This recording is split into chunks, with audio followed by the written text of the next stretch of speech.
Master Lubor told me of his troubles. He thought I might be able to talk some sense into these fools. But if you're here, I suppose his patience must be waning. Who are those people? Those were the thorns in Lubor's side. And the reason this place might be headed the same way as Costner's. It's these accursed skies. The darkness is enough to drive a man to madness. Or an entire city, for that matter. We're still working on the skies. But in the meantime, perhaps we can find a solution to Dalimil's problems. I hope so. For all our sakes.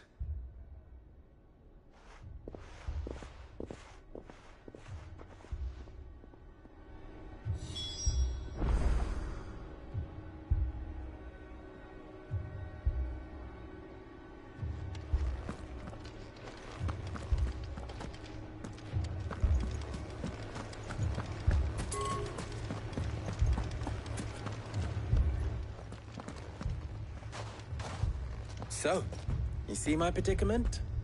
What I saw was a room full of people who were angry and afraid. And with good reason by the sound of it.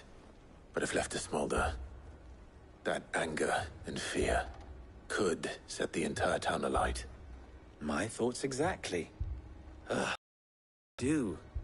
Both sides wish to protect their homes and livelihoods, if only they could agree on how. But as long as they are divided, we are vulnerable. And if there's one thing bandits like, it's an easy target. What would Sid the Outlaw suggest? Well, if it were my namesake, he'd let them choose for themselves, and be on hand to pick up the pieces when it all went wrong. That sounds like a recipe for disaster. A recipe for disaster is precisely what it is. But perhaps that realization would be enough to make them question the ingredients. While it's plain neither Conrad nor Natalie will countenance the other's proposal, it may still be possible to make them doubt their own. Before presenting them with a third option. And that would be? To pool our resources and save the city ourselves. Why fight each other? When all that fear and anger can be directed at the bandits. It appears we have a plan of action. Victor, pay Conrad a visit. See if you can't convince him of his folly. I'll speak with Natalie. As you wish. Your faces are not well known in this town. That may prove useful. Don't worry, Victor and I will do most of the talking. You need only play along. Play along? What he means to say is yes.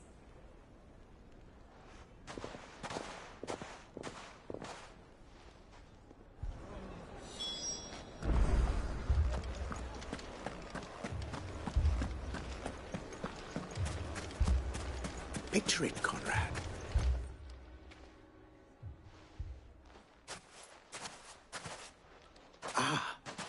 Here she is. The Lady of the Spear herself. Conrad, may I introduce you to Jane, commander of the Red Wings, the oldest mercenary guild in the Free Cities. A pleasure, my lady. The pleasure is all mine. As I told you, I summoned the commander here from Canver to inquire about a contract. Victor says you told him no. That there aren't any men left to hire. Is that true? True as the crystals cracked. Nobles came and claimed every last one worth his salt. And not just from us Red Wings. You know of the 7 high houses. There must be 2 swords assigned each one. Granted, we have a few boys left. If it's boys you're looking for. Well, Conrad, are you saying that Dalimil's finest cannot defend this town better than a gaggle of unblooded striplings? That a band of beardless youths could better avenge the deaths of your brave men than you yourselves? Absolutely not. We'll show those bastards who they're dealing with.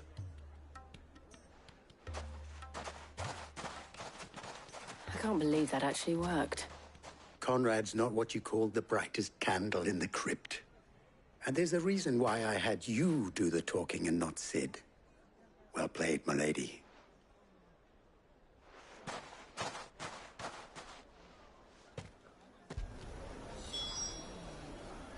Then let us band together and show these brutes that Dalimil is not to be trifled with.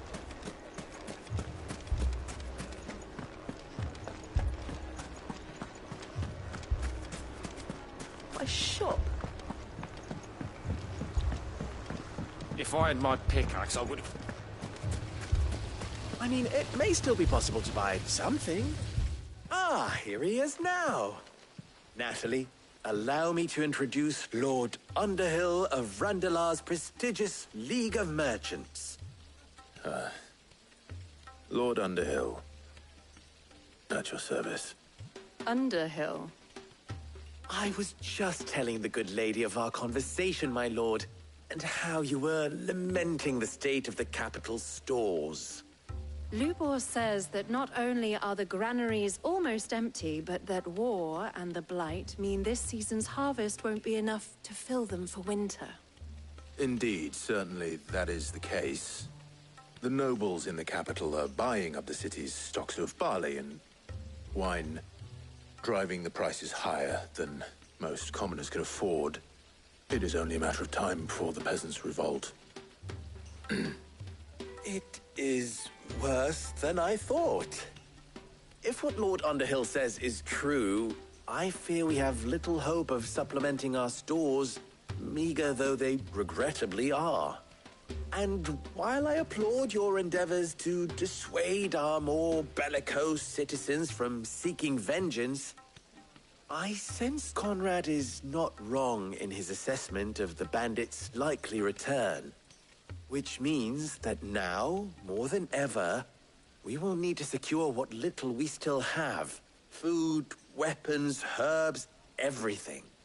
If our humble town is to endure not only this hardship, but those that are certain to follow, we must stand united.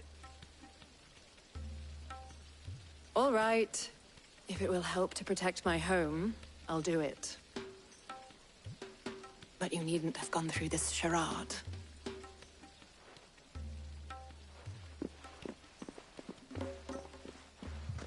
Thank you, Clive.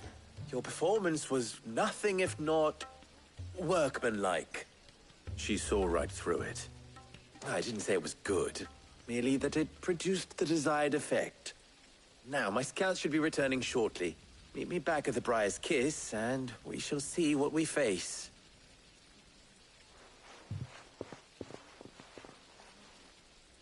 I'm not convinced our roles in this ruse were entirely necessary. I don't know. Conrad seemed quite taken with you. Mummy, I'm scared. Oh, I'm ruined. Good news, Sid. Both Conrad and Natalie have somewhat gracefully accepted their new roles. With time, they may even learn to.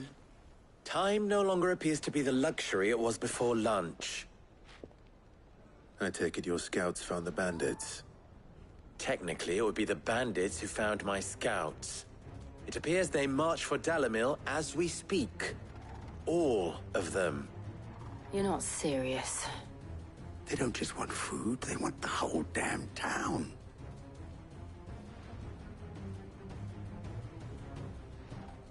I have a favor to ask. I'm told the bandits march in two groups, one from the south and one from the desert, in a move doubtless intended to stretch our already gossamer-thin defenses. Very well. Jill and I will meet those from the desert. But what of the rest? The rest, my friend, the city shall fight. Together. Concede are high. But if this does not unite Dalimil, nothing will. That is a lot of faith to put into those who had their hands around each other's throats but a moment ago. Then it will be for us to see that their hands are kept occupied. And I do mean us. I thought you might say that. We'll hold them off for as long as we can. And we will do the same.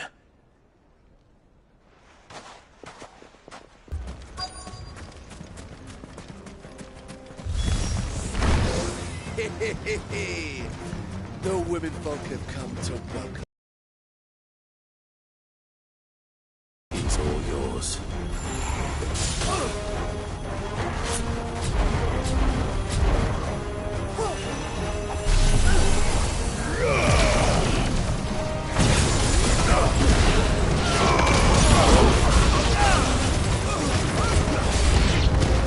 They mean to overwhelm us.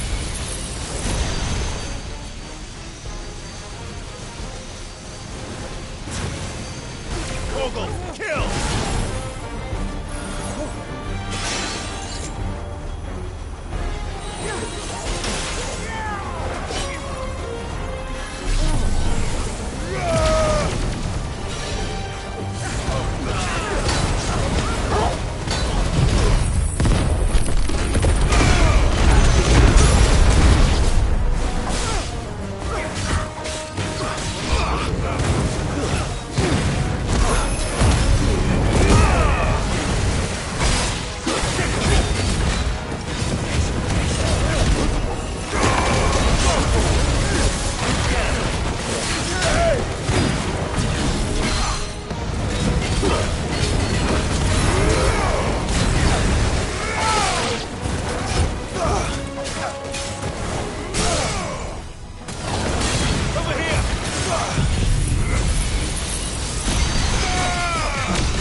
The townspeople.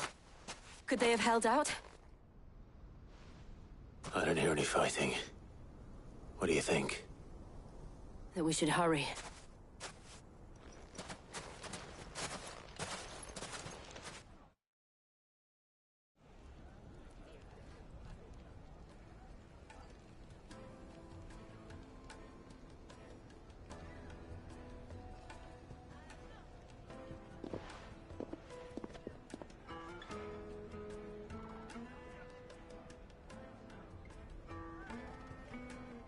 Natalie, I owe you an apology. You did well out there. The inn would have been lost had you not held the line. Without you, there would have been no line to hold. You saved us, Conrad. You saved Dalimil. We all saved Dalimil.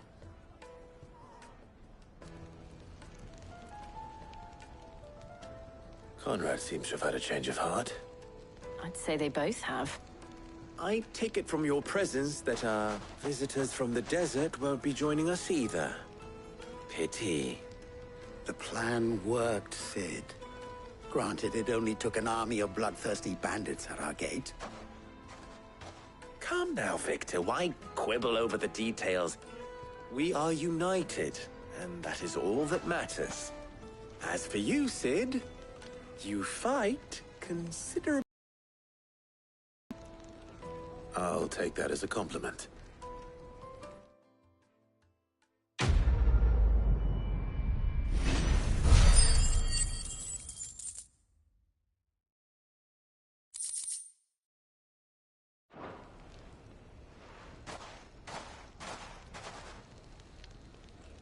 Our friends seem to have things under control. For now, at least. Let's go.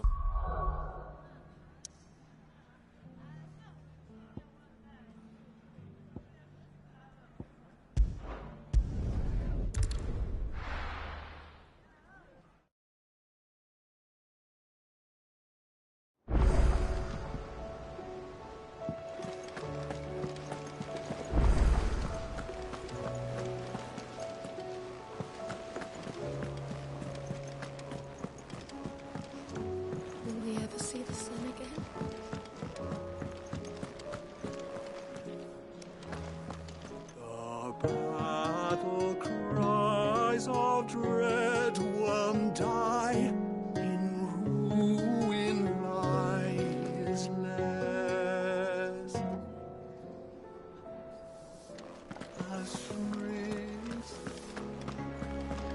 Did you see the pair that got hauled into time?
Did you see that? Tell me you saw that.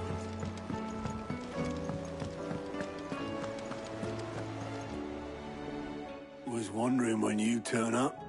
Had owls from all our friends thanking you for your timely intervention.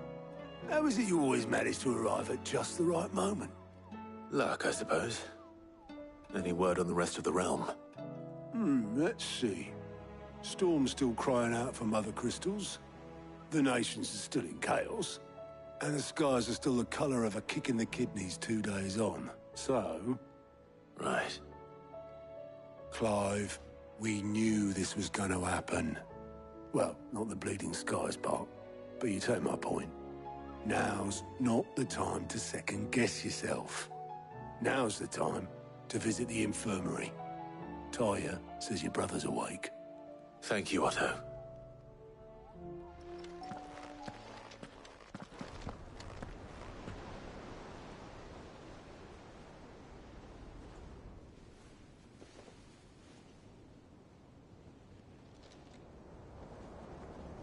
So it was not Sylvester, but Olivier who served as Ultima's puppet.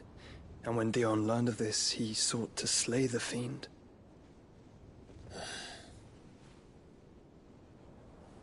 Only for his father to take the spear that would have freed him. Enough to drive a man to madness. Small wonder he hasn't stirred. I would be afraid to wake. Had I but reached out to him sooner, warned him of the threat Ultima posed. But now, both an empire and her prince lie broken. Joshua, what do you know of Ultima?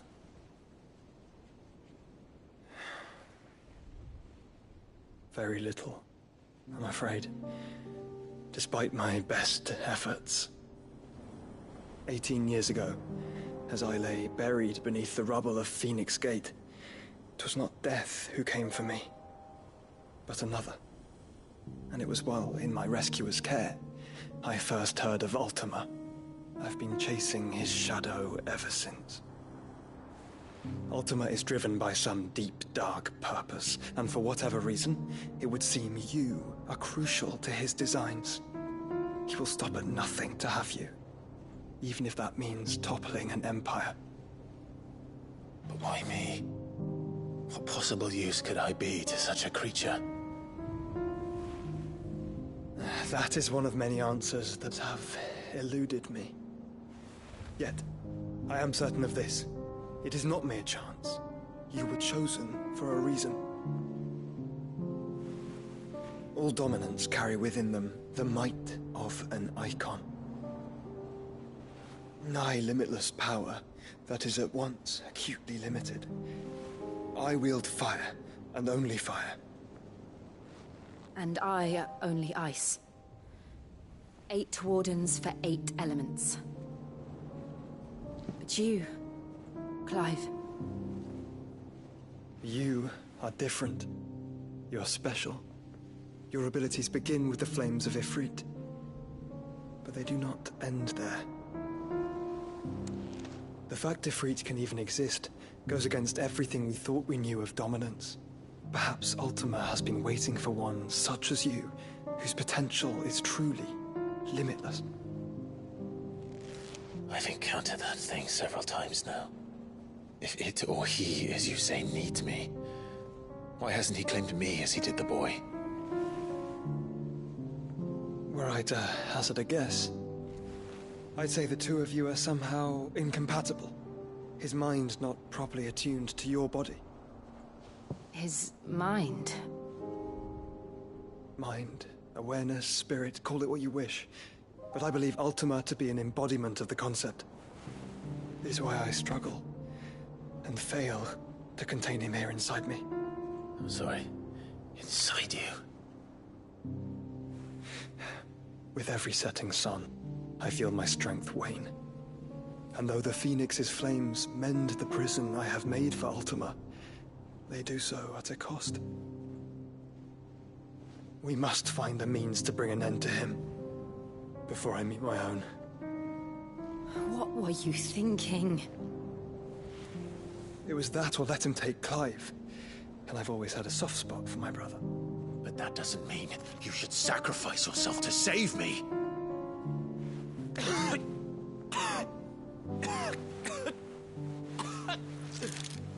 Joshua! Clive! It's Gav! There's an army of Akashic at the gates of Canver.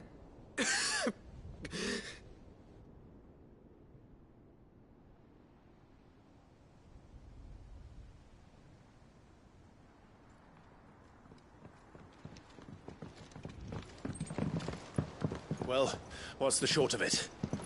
It's all Tyr told you. The capital of the Free Cities is under siege by an army of monstrosities. The city guard are doing their tired, but numbers ain't on their side. What of Lord Byron and Mid? Were they able to escape? No, but they're all right for now. They're hiding with Gav at midship. We have to get them out of there. And we shall. Otto, prepare a Stolas. Tell Gav to stay exactly where he is. Understood. Vivian, what's the swiftest route to the Free Cities? That sounds like a question for the map. Look here. This road, through Tabor, should provide the least trouble. Good. What a coincidence. Tabor is exactly where I'm bound. Joshua, Bed is where you should be bound. You don't think I told him the exact same thing? Were Tyr not such a talented healer, I would surely have been inclined to agree. But, thanks to her ministrations, I feel I may safely rejoin my attendant, who was to wait for me in Tabor if we became separated. All right, we travel together. Clive! If he stays close to me, he'll be fine. Thank you, brother. I'll look after him.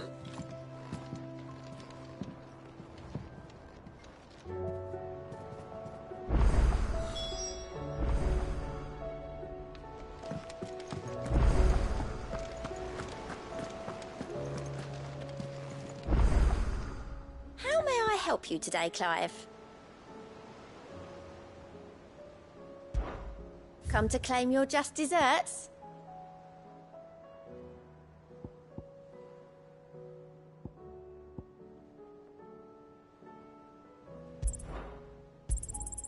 All yours. All done? Welcome to the Patron's Whisper. May the goddess go with you.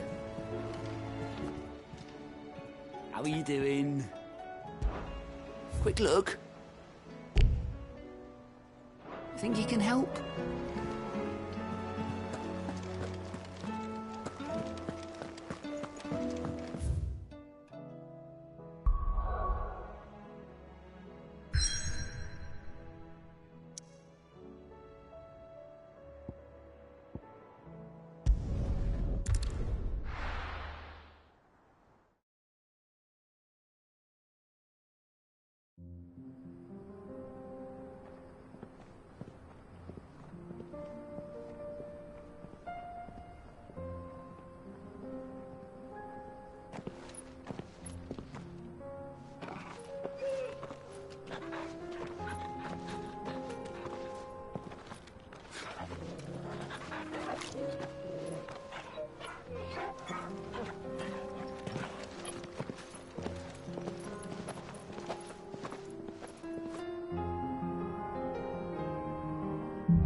It's like a dream. The four of us out walking like we used to. Enjoying this, are you? Gav and the others could be in danger as we speak. You're right. I'm sorry. Yote is a fine scout. If Canva was attacked, she will already have begun gathering information. Tabor isn't far. We should pick up the pace.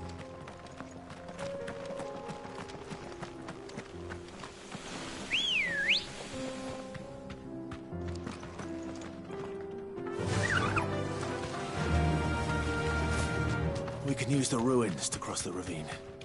Assuming they will allow it. The Echoes have a will of their own.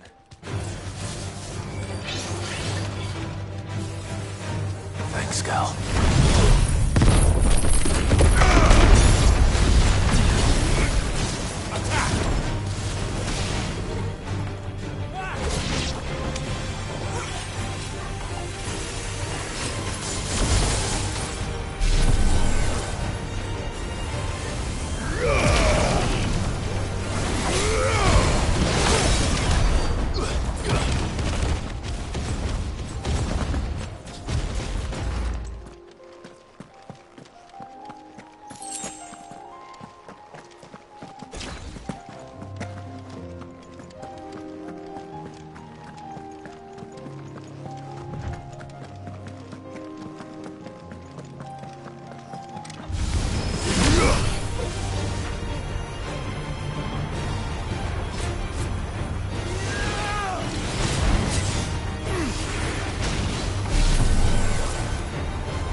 Tell us about Yote, Joshua. She's strong-willed, loyal, and deadly with a blade. Much like Clive, but with better manners.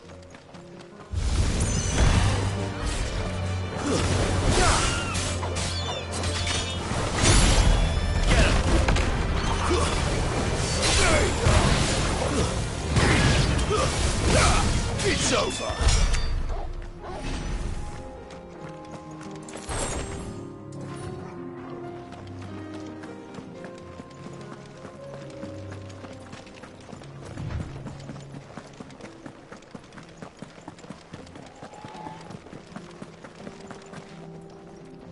Hey, deal. Where are you off to now, then? Bound for the Free Cities, perhaps? Oh, no need to say if you'd rather not. We all have our reasons. Ain't exactly feeling like sharing with strangers myself at the mo. Truth be told, I could do with a bit of inspiration. Don't know which way to turn no more. Was doing a roaring trade back in Oriflamme. Right up until the poor Drake lost her noggin. So, thought I'd try me luck in the desert. And the Fang went the same way.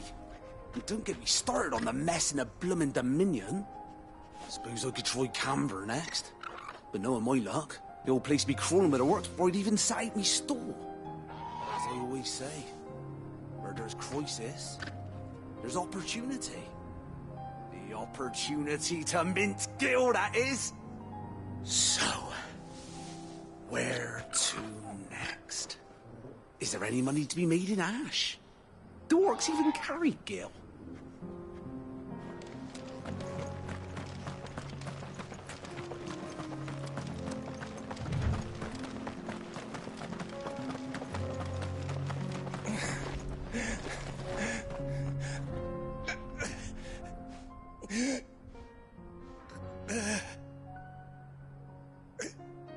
You're injured. What happened here? Where are your comrades? Ether flood. Up ahead. It swallowed our camp while we slept. My own men did this. Turned every last one of them. There's a village not far from here. Tabor. The people were kind to us.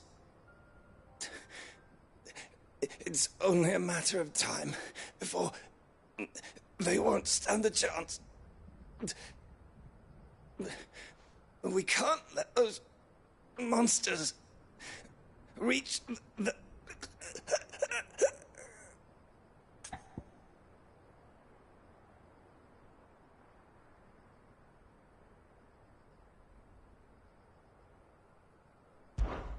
I'll go. You catch your breath. Thank you. Our encampment is up ahead. Just off the track.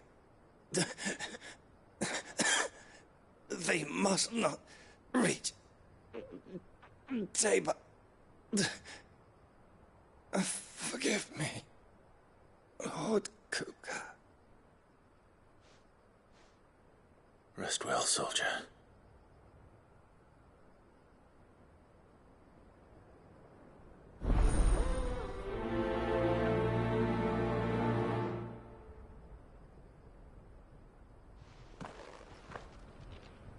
You said the encampment was close. Let's hope the Akashic are still there.